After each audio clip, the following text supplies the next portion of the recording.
मेरे ख्याल से तो राइटर्स के लिए बुरी यादें ज्यादा इंपॉर्टेंस रखती है क्योंकि उसकी सास बहू and you know all of these evil characters. It's not like कि सास बहू और evil character only. Basically character hit कर जाता है आपको. अब मैं देखती हूँ कि वो सासें जो हैं वो इतनी जालिम जिनको आप कहते हैं वो नहीं रही. मुझे लगता है सूफिया जो है ना थोड़ा सा इस बात से अग्री नहीं कर रही. नहीं, लेकिन इन जनरल जो मिडिल चाइल्ड होता है, बड़े भाई के कपड़े पहन लो, उसका रिजल्ट अच्छा है, तुम्हारा नहीं है, तुम्हारा रिजल्ट अच्छा है, लेकिन राजा बेटा तो वही है. बड़े भैया कहानियां बना रहे हैं हम लोग यहीं पे. बस हमारा जल्दी वन लाइनर्स हो गए. बस ठीक है, लॉक करो ये, लॉक करो ये, इसको डेवलप कर देती हूँ. अस्सलाम वालेकुम एंड हेलो, मैं हूं Saniya. Welcome to another episode of I dream lab. आज हमारे साथ दो बहुत ही बेहतरीन शख्सियात मौजूद हैं जिन्होंने ड्रामा इंडस्ट्री के लिए बहुत सारे ड्रामास लिखे. सूफिया खुर्रम एंड गजाला नकवी. अस्सलाम वालेकुम आपा एंड अस्सलाम वालेकुम सूफिया. कैसे हैं आप दोनों? वालेकुम. ठीक, अल्हम्दुलिल्लाह. मुख्तलिफ.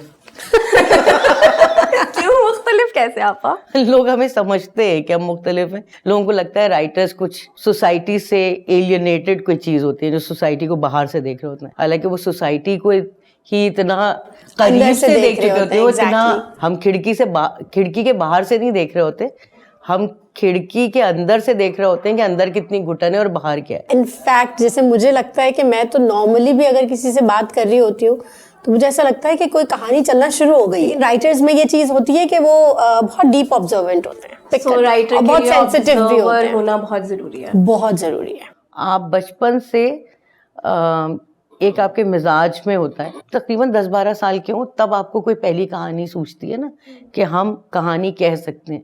उससे पहले तो आप कहानियाँ सुनने और चारों तरफ क्या हो रहा है, क्या कहानियाँ चल रही हैं, वो आप बच्चा पिक कर रहा होता है. एज ए राइटर जो मुझे लगता है हमारे पास जो यादें रह जाती हैं वो किरदार हैं. वो हमें जब इंस्पायर कर रहे होते हैं, चाहे वो हर तरह से इंस्पायर कर सकते हैं. कोई बुरी याद भी हो सकते हैं और कोई बहुत अच्छी याद भी हो सकती है. मेरे ख्याल से तो राइटर्स के लिए बुरी यादें ज्यादा इंपॉर्टेंस रखती है क्योंकि उसकी सास बहू and you know all of these It's not like कि सास बहू और evil character only. Basically character hit कर जाता है आपको. अगर हम एज अ राइटर जब हम काम भी कर रहे होते हैं, जब हम किसी कहानी पे भी काम कर रहे होते हैं, तो उसकी बुनियाद किसी किरदार पर ही होती है. बिल्कुल. अगर किरदार पे आप बुनियाद नहीं रखेंगे तो एक वक्त आता है आप फंस जाते हैं, आपको नहीं समझ में आता अब क्या होगा.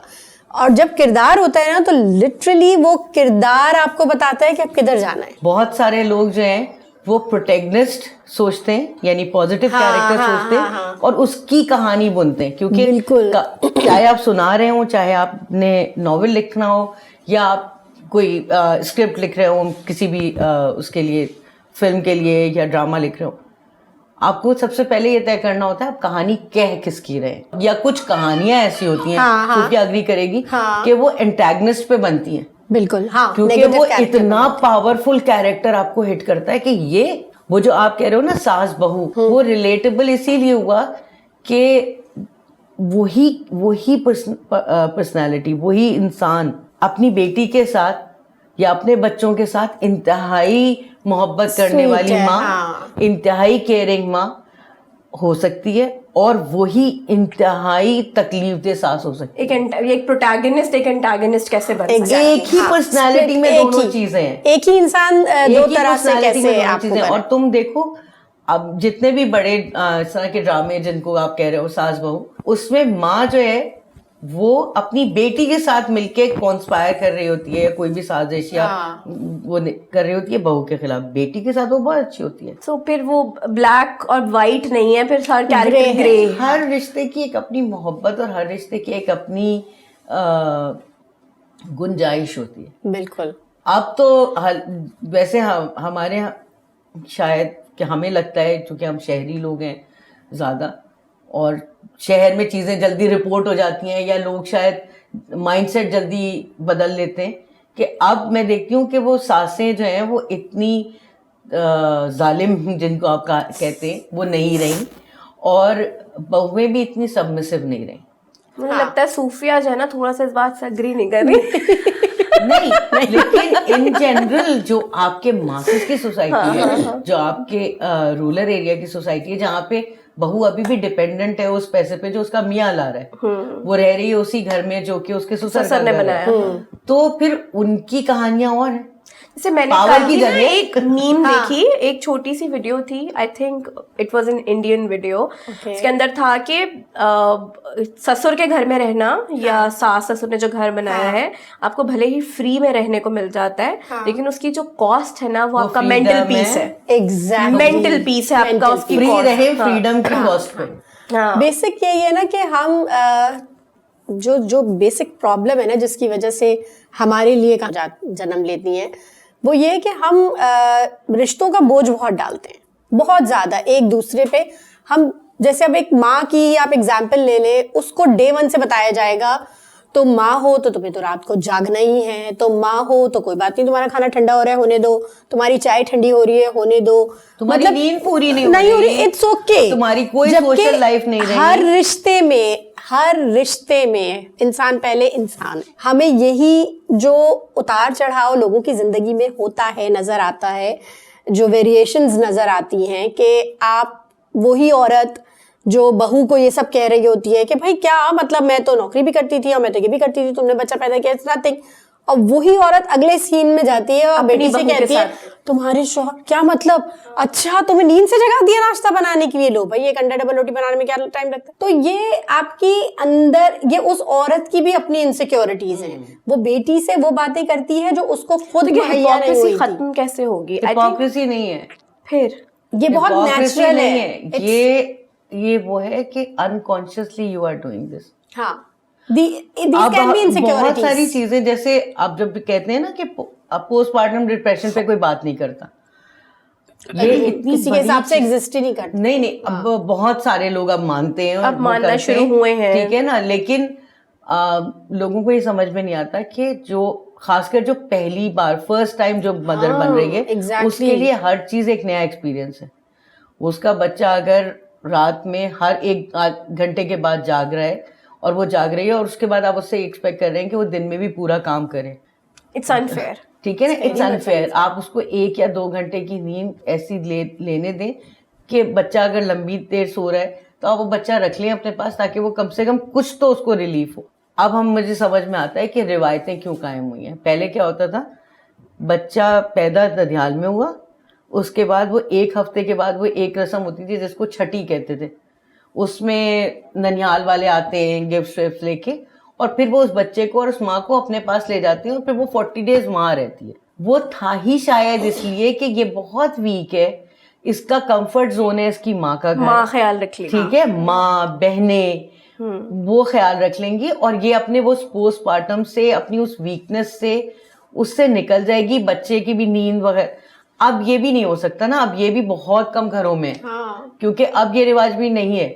अब तो मेरे ख्याल से ये होता है कि खर्चा अपने सर से उतारने के लिए माँ के घर भेजा जाता है, रिवायात से ज्यादा ये ख्याल, ये ज्यादा होता था, ये अब भी होता है। बेटे शुरू के 5 साल बर्दाश्त कर लो, 2 बच्चे हो जाएंगे, उसके बाद मियाँ कहाँ जा रहा है, वो 5 साल में घिस गई, कुछ बचा ही नहीं अगले 10 साल तक देने रिलेशनशिप खत्म हो गई ना। आपने पहले आपने अपनी घर में आपने अपनी एजुकेशन कुर्बान की होती है, उसके बाद करियर का तो कोई क्वेश्चन ही नहीं है कि किसी लड़की का भी कोई करियर हो सकता है, वो एक चीज कुर्बान हो गई। अब जब आप अपनी जिंदगी में कोई स्टार लेके ऐड ही नहीं हुए हैं तो आप फाइट किस पे करेंगे?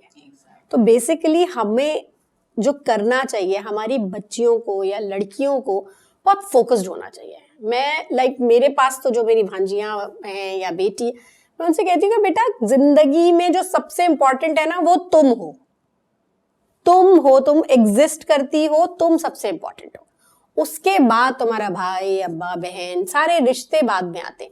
तुम स्ट्रांग होगी, तुम मेंटली स्टेबल होगी, तुम फोकस्ड होगी, then you will handle all the relations. फिर कोई बात ही नहीं, तुम्हें किसी की बुरी बात भी बुरी नहीं लगेगी, बिकॉज तुम इतनी क्लियर होगी कि तुम्हें जब वो कहेगा ना, अगर बंदा तुम्हारे लिए बुरा भी कहेगा तो तुम्हें समझ में आ जाएगा कि वो बुरा क्यों कह रहा है, और तुम्हें वो चीज बॉदर नहीं करेगी। लेकिन जब तुम इंटरनली वीक होगी, तुम जिंदगी में करना कुछ चाहती थी, कर कुछ रही हो, होना कुछ था, सोचा कुछ था, हो कुछ रहा है, तो आप पल पल रोएंगी, आप हर बात पे रोएंगी, आप हर बात पे हारेंगी, और आप फिर आगे एक और जनरेशन के अंदर आप फिर वही अपने सब बच्चों कुछ को भी ट्रांसफर वैसा ही करेंगे। बनाएंगे। दूसरे बिल्कुल आप ये साइकिल है, यही चल रहा है हमारा। जब अपने आप को प्रायोरिटी नहीं देते ना, तो आप किसी के साथ भी इंसाफ नहीं अच्छे कर नहीं हो पाते, सकते क्योंकि आप। आपके दिल में कभी भी नहीं। ये रह जाता है कि मुझे नहीं मिला। अब मैं जब भी जिस भी राइटर से बात करती हूँ, कोई भी राइटर हो, नया हो, पुराना हो, बहुत स्टैब्लिश्ड हो या बहुत अरसे से लिख रहा हो, आप लोग सब इतनी अच्छी बातें करते हैं, बहुत मजा आता है बात करके। बट हमें जो है स्क्रीन के ऊपर वो एंड के 10 मिनट में या एंड के 5 मिनट पे ही सिर्फ मकाफात होते हुए क्यों नजर आता है कि एक लड़की, अगर फॉर एग्जांपल हम दिखाते हैं कि शुरू से इतनी स्ट्रगल की, सब कुछ किया, और एंड में आके सबको लगा कि नहीं भाई हमने इसके साथ गलत किया और हमें नहीं करना चाहिए था, और उसने सबको माफ कर दिया। मुझे ना तुम एक तो चीज देवता बहुत हो, मैं अच्छी आपको लगी। नायला आपा का भी ड्रामा चला था, जैसे आपकी मर्जी, हाँ, जिसके अंदर बड़ा अच्छे से बहुत उन्होंने अच्छे से उन्होंने, कि एक टॉक्सिक मर्द का होना और रियलाइज लोगों का ये कहना कि बहुत अच्छा मियाँ है, बहुत अच्छा, सब कुछ बहुत अच्छा चल रहा है, और लड़की को ही बार बार ब्लेम करना। उन्होंने एंड में वो जैसे आपकी मर्जी से जैसे मेरी मर्जी तक का सफर था कि उसमें लड़की के ऊपर जाके वो हुआ, तो it was very good and very fresh concept all together. Exactly. तो क्यों हम ये मिस कर रहे हैं आज भी? मैं खुद के कंटेंट हूँ, मैं भी वही कहानियां मांगती हूँ जो चल रही है। ऐसा नहीं है कि मैं सूफिया को आपको कॉल करके कहूंगी कि आपा कुछ नया दे दें। खुद ठीक है ना। नहीं, लेकिन आपका प्रॉब्लम देखिए ना क्या है कि रिलेटेबल कहानियां भी तो वही है ना। मेरे ख्याल से तो सभी राइटर फेस करती होंगी, लेकिन चले मैं कह दूं कि मैं ये फेस करती हूँ कि जब हम कहानी लिख रहे होते हैं, जब कोई राइटर कहानी लिख रहा होता है या एपिसोड लिख रहा होता है, तो जब वो भेजता है और कंटेंट डिपार्टमेंट है या चैनल है या प्रोड्यूसर है, राइटर जो भी, डायरेक्टर है, जो भी उसे पढ़ता है ना, जब तो वो उस वक्त पढ़ रहा होता है जब राइटर बहुत आगे निकल चुका होता है इसमें, मतलब वो तख्लीक कर चुका होता है ना पूरा एम्बियंस। तो हमारे यहाँ एक प्रॉब्लम मैंने बहुत ज्यादा फेस किया, हमारे यहाँ कहानी जब पढ़ रहे होते हैं ना, तो उसमें उस सहमाई का कोई हिट ड्रामा ढूंढ रहे होते हैं, उस कहानी को नहीं पढ़ रहे होते जो लिखी हुई होती है। इसकी लड़की को फलाने ड्रामे जैसा कर दे, तो फलाने ड्रामे का स्क्रिप्ट मंगवा लें आप। ये नहीं होना चाहिए। जिस दिन हमने ये खत्म कर दिया ना कि जो कहानी आए ना उस कहानी को पढ़ें, उससे रिलेट करने की कोशिश करें। हाँ, आप नहीं रिलेट कर पाए, उसमें कोई झोल था, उसके किरदार में झोल था या ट्रैक में झोल था, उस पर बात होनी चाहिए। फिर नई चीजें निकलेंगी, फिर नया सामान आएगा आपके साथ। वरना फिर आप यूं ही इधर की लड़की उधर, उधर की लड़की इधर, इसकी कहानी उधर, उसकी कहानी इधर, आप एक ही मदार में घूमते रहेंगे और आपको कुछ डिफरेंट नहीं मिलेगा। जैसे एक वक्त था ना कि हर चैनल के ऊपर दो बहनों की कहानी, हाँ, दो बहनें, एक हर लड़का, हाँ, ठीक एक है, बहन बुरी एक बहन अच्छी। हाँ, अकबरी असगरी टाइप। नहीं वो तो चलो फुअर और सलीके की बात थी ना। यहाँ तो इमोशंस है ना कि लड़का जो है वो एक खूबसूरत वाली बहन को जा रहा है, हाँ, और शादी सलीके वाली बहन से हो गई, और फिर उसने सेक्रीफाइस की, उसको भी पता है कि ये किस मेरी बहन को चाहता था, और जब वो कुछ अरसा गुजर गया तो फिर वो वापस मोहब्बत हो गई है। ये एक्चुअली क्या था, ये जो अब कह देते हैं एक इंडियन मूवी थी आईना, हाँ, उसका फॉर्मूला था जो रिपीटेडली हम यूज हो रहा था, यूज किया, जूही चावला ना बढ़ता सिंह वाली, हाँ, है ना, बार बार बार बार बार बार कहीं इधर हम हाँ, इस्तेमाल करते रहे, क्योंकि उसमें भी यही था कि सलीके वाली जो थी उसकी शादी हो जाती है। मोस्टली यही है कि नया करने से हम डरते हैं, चैलेंज लेने से। बहुत कम प्रोजेक्ट में चैलेंज लिया जाता है, किया जाता है। जैसे अच्छा, जैसे आपकी मर्जी है, यहाँ तुम, वो भी मेरे ख्याल से मैं और सनिया, हम सब वो हैं जिन्होंने जो कंटेंट डेवलपर के तौर पे भी काम कर चुके हैं, बिल्कुल, और सब चैनल से डायरेक्टली रिलेटेड है। हाँ, तो इसमें जो ये बात है ना कि हम चैलेंज लेते हुए डरते हैं, उसकी सबसे बड़ी बात ये है कि जब आप 4 करोड़ 5 करोड़ का एक प्रोजेक्ट लगाते हैं, 7-8 लगते हैं ऑब्वियसली। अब तो मैं तो एक कर रही हूँ एक बिल्कुल, figure, ठीक है ना, तो फिर आप उसका डूबना अफोर्ड नहीं कर सकते। एग्जैक्टली, ठीक है ना, बिजनेस इन्वॉल्व हो जाता है ना, क्रिएटिव एलिमेंट पे बिजनेस आके बैठ जाता है, मार्केटिंग तो वो फिर, हाँ, क्योंकि वो फिर अदब की खिदमत उस तरह हो नहीं सकती, हाँ, क्योंकि भूखे पेट नहीं हो सकती। At the end of the day it's business. It is business. आप एक लेवल पे, आप मेरे ख्याल से कहानियां शायद वही जो एक यूनिवर्सल कहानियां, बिल्कुल, सात स्टोरी लाइंस है वही रहती है।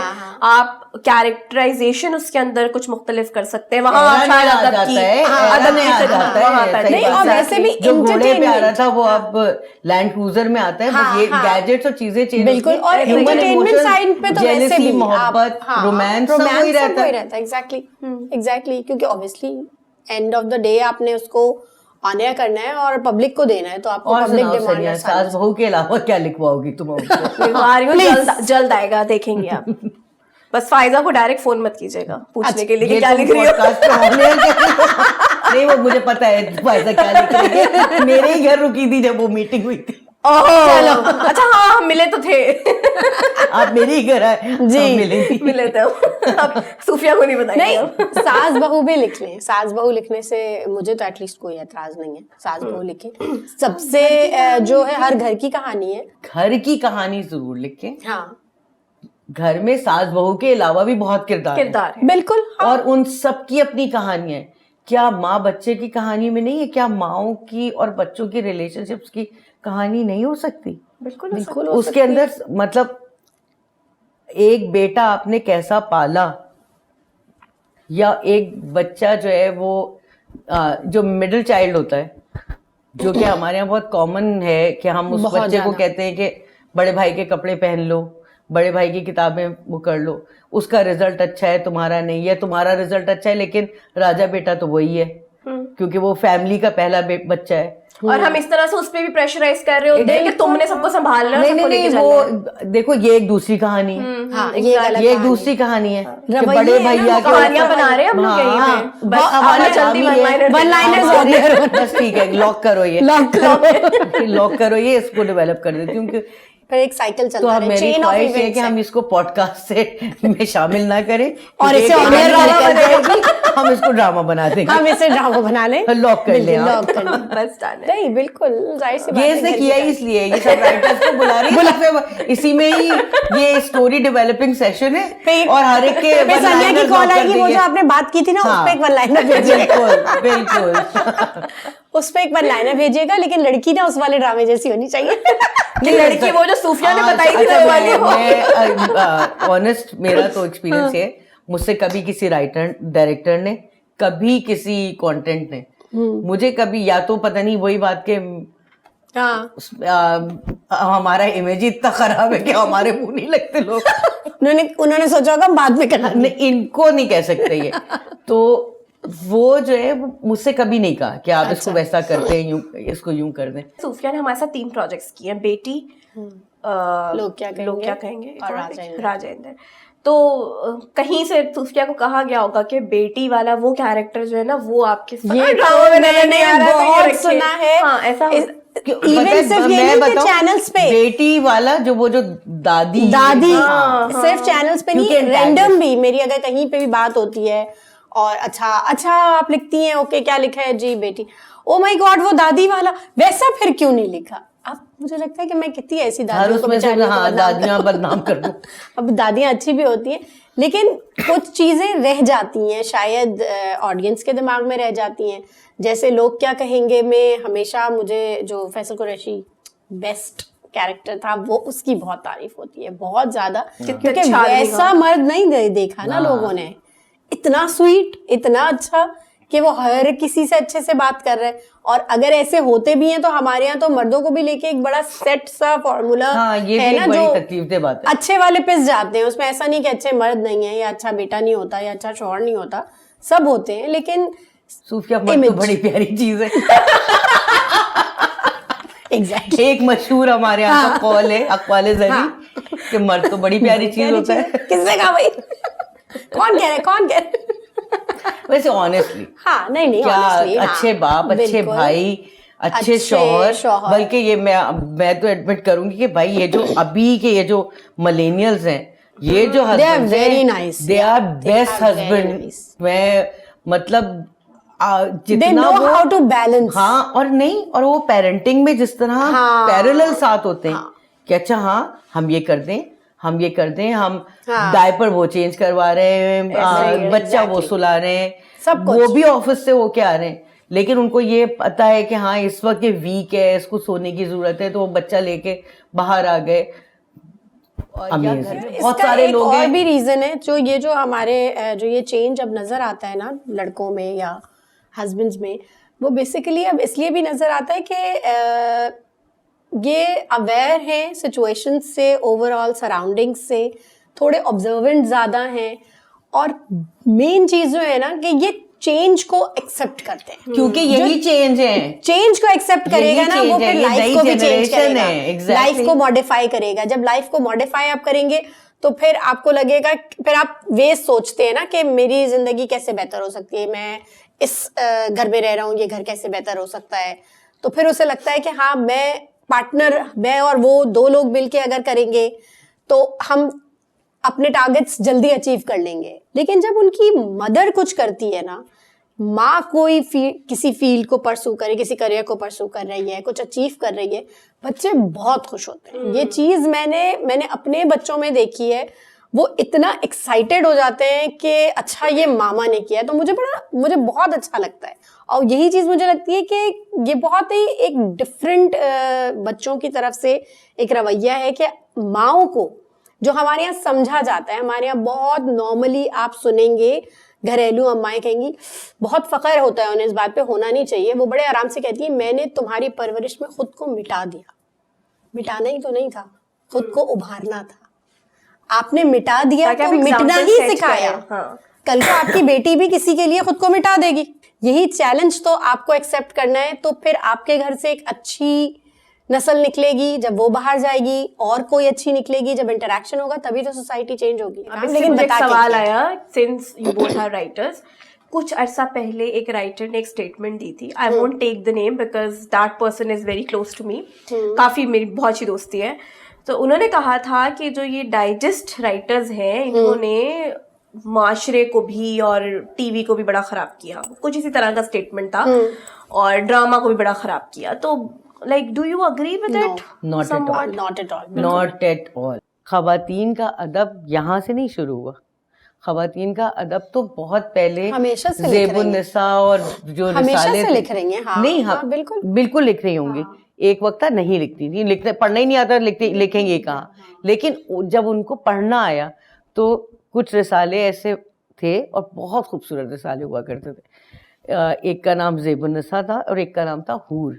वो बड़े इस साइज़ के हुआ करते थे, यानी A4 साइज़ के, और उसका जो सरवर्क होता था वो चुगताई आर्ट का होता था। बहुत एक दुल्हन बनी हुई होती थी बड़ी खूबसूरत, उसके ऊपर बड़े जेवरा, क्योंकि वही फैंटेसी थी, वही फैंटेसी। दुल्हन ही बनना तो जिंदगी का मकसद था, तो सारी तो फनी लगता है, लेकिन वो पार्ट ऑफ अदब है। जब आप खवातीन के अदब की बात करेंगी तो आप वहां से शुरू करेंगी, आप मिरातुल उरूस से शुरू करेंगी, डिप्टी नजीर अहमद ने जो अपनी बेटियों के लिए नॉवेल लिखे वहां से शुरू करेंगी, अकबरी असगरी जिसका आप जिक्र कर रहे हैं, कहानी वहां से शुरू हुई है।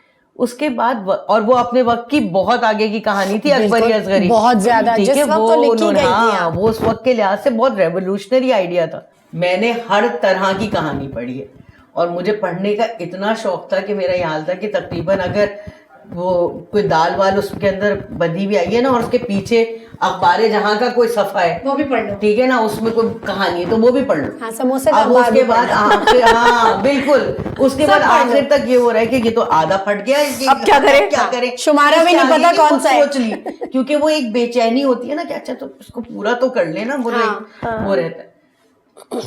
तो मैंने डाइजेस्ट भी बहुत यंग एज से पढ़ने शुरू किए, बड़े छुपके पढ़ने शुरू किए, वो जब बुक्स में हमारे अब्बा भी नहीं पढ़ने देते थे। नहीं, हमारे हमेशा डाइजेस्ट को बुरा समझा गया, मुझे नहीं समझ आता क्यों। हमारे अपने घर में भी ये कॉन्सेप्ट था कि भाई टेस्ट खराब हो जाएगा, डाइजेस्ट नहीं पढ़ाओ, लेकिन डाइजेस्ट एक पूरा चस्का है, गलत दुनिया है एक। हाँ, दुनिया है। और डाइजेस्ट में भी हमेशा हर तरह की कहानियां आई हैं, ऐसा नहीं कि बहुत बेबाक लड़कियों की सिर्फ कहानियां आई होगी, नहीं, हर तरह की, घरेलू, बेचारी, नहीं, हाँ। घर से बाहर की बहुत कहानियां आई। जब आप कुछ भी लिख सकते हैं। हाँ। आप उसमें पायलट लड़की हो सकती है, बिल्कुल, वो जहाज उड़ा सकती है। और आप 50 बस पे डायरेक्ट शुरू करना चाहिए। टीवी में नहीं उड़ा सकती, जहाज में उसमें एक महल में 50 और नौकर फिर आपने सोचने में भी छोड़ दिया कि वो 50 कैसे वो कैसे जो मजा विजुअलाइज वो देखने का भी नहीं है। असल चस्का ही वही है, हर तरह की कहानी। उल्लू बराए फरोख ने भी एक डाइजेस्ट राइटर ने लिखा था। हाँ बिल्कुल।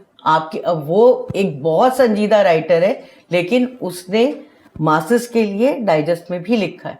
हाँ।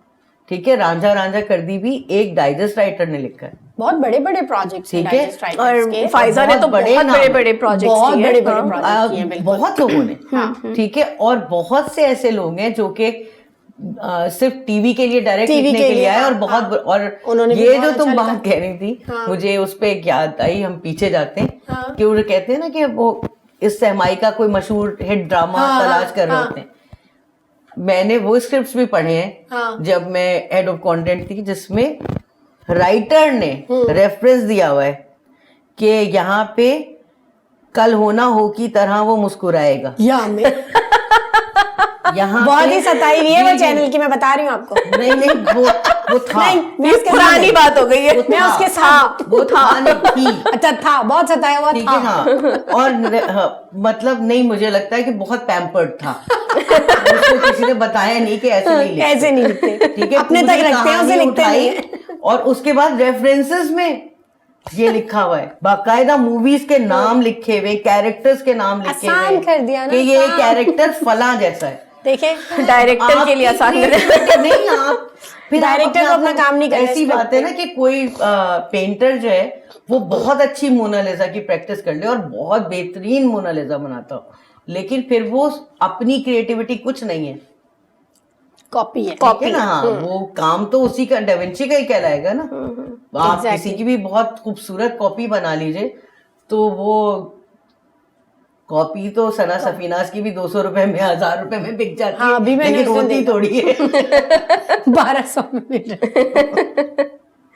सही है। अच्छा आपा, जैसे हमने ना इनिशियली बात की कि जो राइटर्स हैं वो आम लोग ही होते हैं और उन्हीं कहानियों में रहते हैं, सब कुछ है, तो अपनी जिंदगी से भी कहानियां खस की जाती हैं। जैसे आपकी जो अपनी लाइफ है, आप एक सिंगल मदर रही, आपने बहुत अच्छी और बेहतरीन आपकी बेटी भी है और अब तो माशाल्लाह से नानी भी हैं, तो कितना आपकी अपनी स्ट्रगल उस चीज को केटर करती है जो आपके लिखने अच्छा, को? मैं बताता हूँ।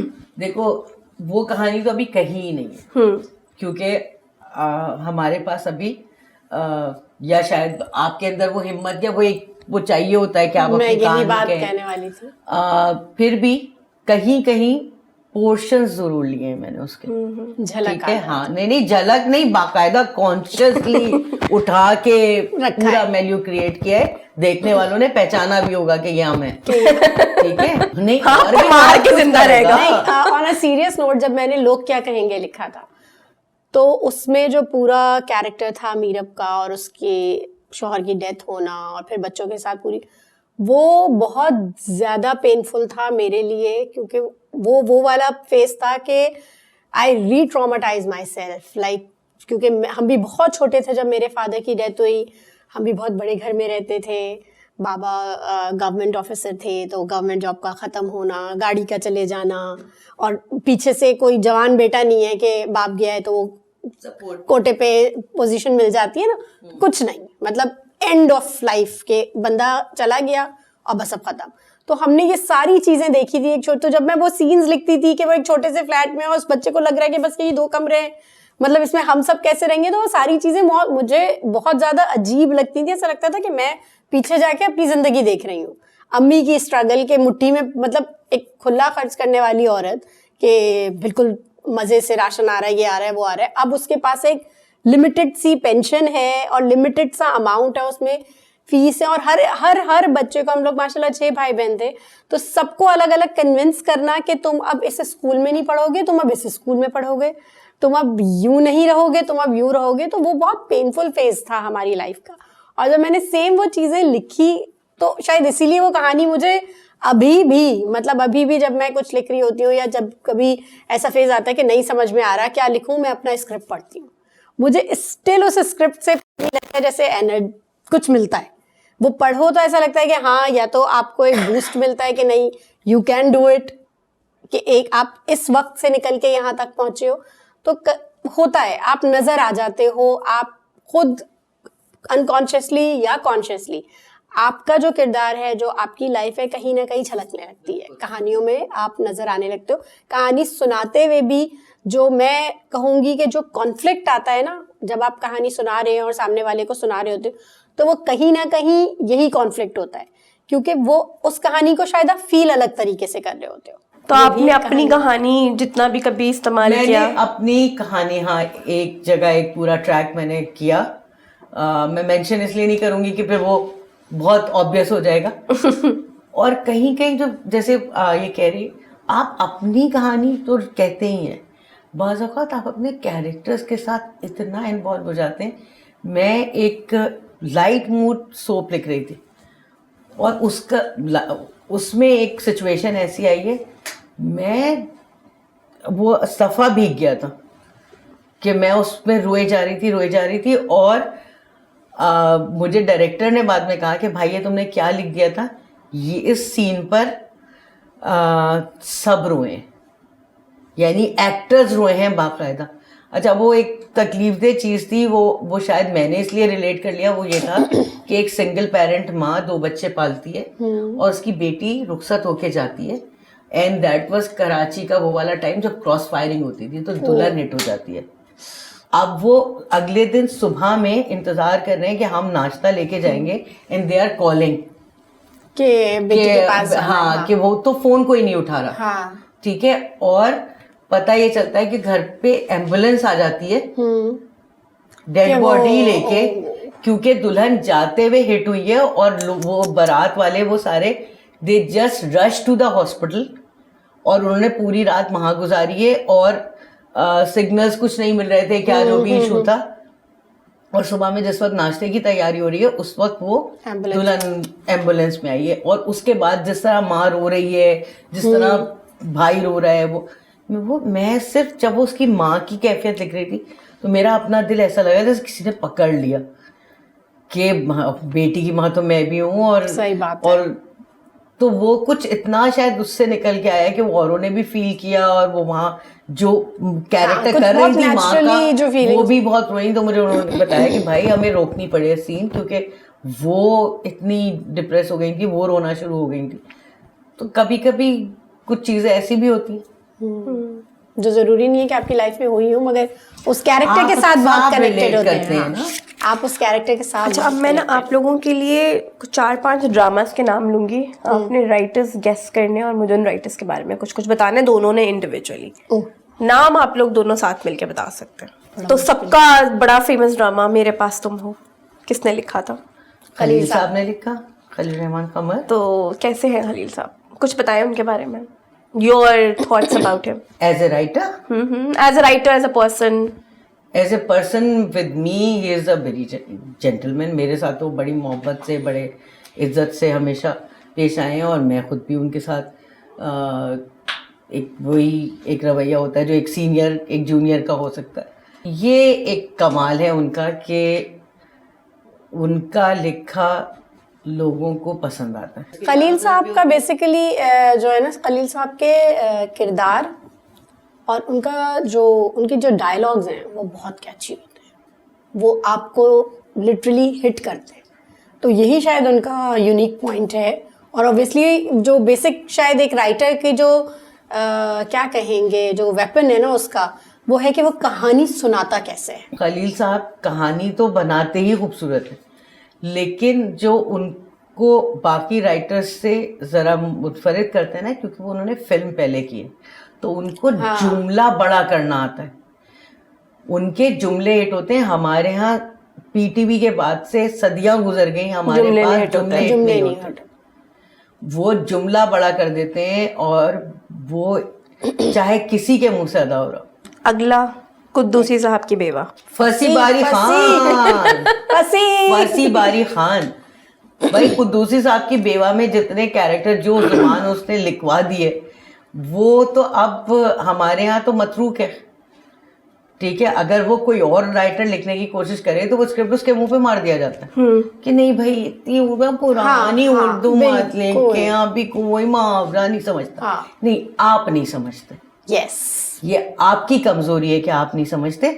लोग तो देखना चाहते हैं, इसीलिए आज भी कुद्दूसी साहब की बेवा की आप जाके YouTube पे देखेंगे उसकी अभी भी क्लिप्स आज भी उसके फेमस हो रहे हैं। हाँ, तो क्यों वायरल क्यों हो रहे हैं जब लोग रिलेट नहीं कर सकते? फसी भाई के साथ वाकई मेरी कभी भी मुलाकात नहीं हुई, मेरी सिर्फ उनसे फोन पे बात हुई है और काम भी मैंने नहीं किया, लेकिन ही सच अ नाइस मैन। इनफैक्ट मैं कह सकती हूँ कि फसी भाई मेरे फेसबुक फ्रेंड है। हमारी फेसबुक पे दोस्ती हुई थी और वो मेरे फेसबुक फ्रेंड है, बहुत अच्छे फ्रेंड है, बहुत ज्यादा अच्छे। भाई फसी भाई जो है वो भाई भी हैं, दोस्त भी हैं, हमर भी हैं, लेकिन काम में बहुत बहुत पहले से और बहुत सीनियर है और बहुत सीजनड है और सबसे बड़ी बात बहुत ज्यादा इनकरेज करते हैं। लाइक मुझे जो है, जब भी मैंने काम किया, मैंने कोई बहुत ज्यादा काम नहीं किया, बहुत थोड़ा सा काम किया है, लेकिन फसी भाई का मैसेज जरूर आएगा, वो तारीफ करेंगे, डायलॉग की भी तारीफ करेंगे। तो बहुत अच्छा लगता है आपको जब आपसे कोई बहुत सीनियर कहे ना कि तुमने बहुत अच्छा लिखा है, तो लगता है ओ भाई जबरदस्त कुछ। आपको पता है मुझे फुप्पो बोलते हैं वो। आई नो, लिटरली फोन में कहेंगे फुप्पो कैसी हो। तो अगला है भाई सुनो चंदा, सायमा अकरम चौधरी। सायमा भी मजे की है, बहुत लाइवली बंदी है, सादा है, बहुत ज्यादा सादा है। और उसकी भी वो बहुत अच्छी बात यह है कि वो भी कनेक्ट रहने की कोशिश करती है सबके साथ, और कोई वो वाली चीज नहीं है कि उसमें लास्ट ईयर्स में बड़े हिट प्लेस दिए और एकदम से सायमा अकरम चौधरी कहीं से कहीं पहुंच गई, लेकिन उसके बातचीत करने के अंदाज में मैंने वो चीज देखी नहीं कि अच्छा तो मैं कोई बड़ी राइटर हूँ, ऐसा नहीं है। अच्छी nice, she is a nice man lady. वैसे मेरा ख्याल है हमने तो किसी राइटर में भी चीज नहीं देखी। राइटर्स में वैसे आने ही नहीं देते, मुझे लगता है। नहीं आने क्या है, खुद आ सकता है। खुद आ सकता है। Writers usually down to earth ही होते हैं, मोहब्बत से ही एक दूसरे से मिलते हैं। फसी भाई और सायमा दोनों मुझे बहुत सारे नए राइटर्स भेजते हैं and I have worked with a lot of new writers. और ये बड़ी बात है कि आपके अंदर इतना ज़र्फ है कि अगर आप किसी मकाम पे खुद पहुंच गए तो आपके अंदर ये खौफ नहीं है या ये इनसिक्योरिटी नहीं है कि कहीं इसको मौका मिल गया तो ये मुझसे बड़ा तो नहीं हो जाएगा या मेरे बराबर तो नहीं आ जाएगा। अच्छा, और सिर्फ ये नहीं कहते कि सनिया राइटर है देख लेना, जान छुड़ाने के लिए ये होगा ना कि कह देना मैंने ऐसे किया था। फसी भाई तो कहते हैं अच्छा देखो मैंने कुछ पढ़ा नहीं है लेकिन मुझे ना स्पार्क बहुत नजर आ रहा है तो देख लेना, करवा लो काम। हाँ, कुछ ऐसे भी लोग आते हैं ना जिस तरह तुम्हें ड्रामे चाहिए ना मिल जाएगा, जिसने कभी ना लिखा हो लेकिन आपको जो है आप ये जज कर ले कि हाँ ये लिख सकता है। जैसे मैंने कभी पहले नहीं लिखा था, लेकिन मैं यही कहूंगी कि हसन ज़िया हमारे जो प्रोड्यूसर हैं, मुझे सबसे पहले हसन भाई और मोहम्मद अहमद, मैं सिक्स में होती थी कंटेंट में, मुझे सबसे पहले मोहम्मद अहमद ने कहा था कि तुम, क्योंकि हमारा वो होता है ना, हम एनालिसिस कर रहे हैं और वो रिपोर्ट बन रही है और इस स्क्रिप्ट पे ये चेंज कराने है, तो मुझे वो हमेशा कहते थे तुम क्या सबके लिए हलवे पकाती रहती हो, तुम खुद लिख लो, तुम खुद क्यों नहीं लिख सकती। अच्छा, उस वक्त लिटरली मुझे लगता था अहमद मतलब रहने दें, कोई पूरी एक साइंस है ये, मुझे तो नहीं आता लिखना। और फिर उसके बाद मैं दूसरे चैनल में चली गई, मैंने वहां काम किया। वहां मुझे हसन भाई ने कहा कि तुम जब सोच रही हो, बच्चों की वजह से परेशान हो, तुम्हें स्विच करना है तो तुम राइटिंग की तरफ आओ, यू कैन राइट, तुम लिख सकती हो। मैंने सबसे पहला उन्हीं का लिखा था जो मासूम फिल्म पे एक सीरियल बना था, एक्सप्रेस टीवी पे ऑन एयर गया था। अच्छा, अहमद साहब ने मेरे साथ भी ऐसे ही किया था। अहमद साहब के साथ तो हाँ, जब वो यहाँ से as a head of content थे आई ड्रीम में, जब वो यहाँ से गए तो अब्दुल्ला कह के गए थे you don't need any big names any more, you have Saniya. और उसके बाद से फिर there was no. Mohammad Ahmed की तो आदत है ना, बड़ा एक स्टेटमेंट की तरह एक और लिटरली वो हो जाती है। अहमद सबके लिए अच्छा अच्छा बोलते रहा। जो अहमद साहब का कमाल है ना, जो अब कहते हैं ना जैसे सबसे कुछ कुछ सीखा, अहमद साहब ने मुझे, मैं स्क्रिप्ट सुना रही हूँ अहमद साहब को कि है वो यहाँ रुक जाओ, वो चूंकि ड्रामा पढ़ाते थे ज़ैबस में, तो उन्होंने मुझे ये सिखाया था, कहते थे इतना बड़ा इतना मजे का मोमेंट है, खेले बगैर क्यों निकल गई यहाँ से, ये इतना मजे का है, यहाँ रुको, यहाँ ये इसके 2 सीन और ऐड करो तो ये सिचुएशन बड़ी सिचुएशन है और तुम बगैर खेले निकल गई आगे। ये उन्होंने सिखाया मुझे। तो वो कहते हैं ना कि जिसने आपको एक नुक्ता भी डालना सिखाया वो आपका उस्ताद है, वो तो बाकायदा उस्ताद है। आजकल नए राइटर्स बनना चाहते हैं बच्चे या जो भी जिनको लिखने का शौक है, उनके लिए कोई मैसेज? उनके लिए यही मैसेज है कि बिल्कुल लिखें, अगर आपको ये फील्ड लेनी है तो जैसे बाकी फील्ड्स हैं, ये फील्ड भी इजी नहीं है कि ऐसा नहीं आपको कि आप लेके पहुंचेंगे और हर चीज हो जाएगी। इस फील्ड की अपनी डिमांड है, और जो मेन चीज है ना, पढ़ें बहुत। रीडिंग का मैंने देखा है अब बहुत ज्यादा रिवाज कम होता चला जा रहा है, और स्क्रिप्ट राइटिंग के लिए आपका ऑब्जर्वेंट और इमेजिनेटिव, ये 2 चीजें होना बहुत जरूरी है। क्रिएटिविटी लेके पैदा होता है, वो अपना मीडियम खुद चूज करेगा, वो खुद तय करेगा कि उसे कहाँ जाना है, तो वो अपनी जगह खुद बनाएगा। और अगर उसको टीवी के लिए लिखना है या उसको ओटीटी के लिए लिखना है, क्योंकि अब नेक्स्ट थिंग इज ओटीटी, तो और ओटीटी को नहीं चाहिए सास बहू, ओटीटी का, क्योंकि उसकी व्यूअरशिप बिल्कुल डिफरेंट है। ठीक है, इसमें कोई वो नहीं है। इंडिया पाकिस्तान की भी जंग नहीं है, इंडिया का अभी भी स्क्रीन जो उनका टीवी का स्क्रीन है वो वही है जो है। जैसे आज हम वो गरारे नहीं पहन रहे ना जो हमारी दादी पहन रही थी, इसी तरह हमारी सोच भी वो नहीं है। ठीक है, हमसे पहले की जनरेशन के लिए इट वाज अ वेट, हशअप के बगैर दुपट्टे के कहीं चल रहे हैं, हम पहनते भी है नहीं भी पहनते, दोनों बातें। तो वो उन किसी के लिए भी मुझे लगता है राह बनाने की जरूरत नहीं है। क्रिएटिविटी पानी है और अल्लाह की अता की भी है, जिसके पास है रास्ता जरूर बनाएगी, वो निकले बगैर नहीं रह सकती। हाँ, वो कहीं ना कहीं निकलेगी जरूर, कहीं ना कहीं नहीं। अगर उसको लिखना ही है ना तो वो इतनी बेताबी होगी उसको कि वो खुद आई ड्रीम के दरवाजे तक आ जाएगा, आते हैं, और जो पहुंचेगा ना वही कहीं आगे जाएगा। घर में बैठ के ये ख्वाब देखना कि एक दिन मैं बड़ा राइटर बन जाऊंगा या बन जाऊंगी, वो नहीं हो सकता। बिल्कुल भी नहीं। बहुत मजा आया कि आप दोनों ने आज हमें ज्वाइन किया, एंड आई होप कि आप लोगों को मजा आया होगा। So please like and subscribe. Thank you.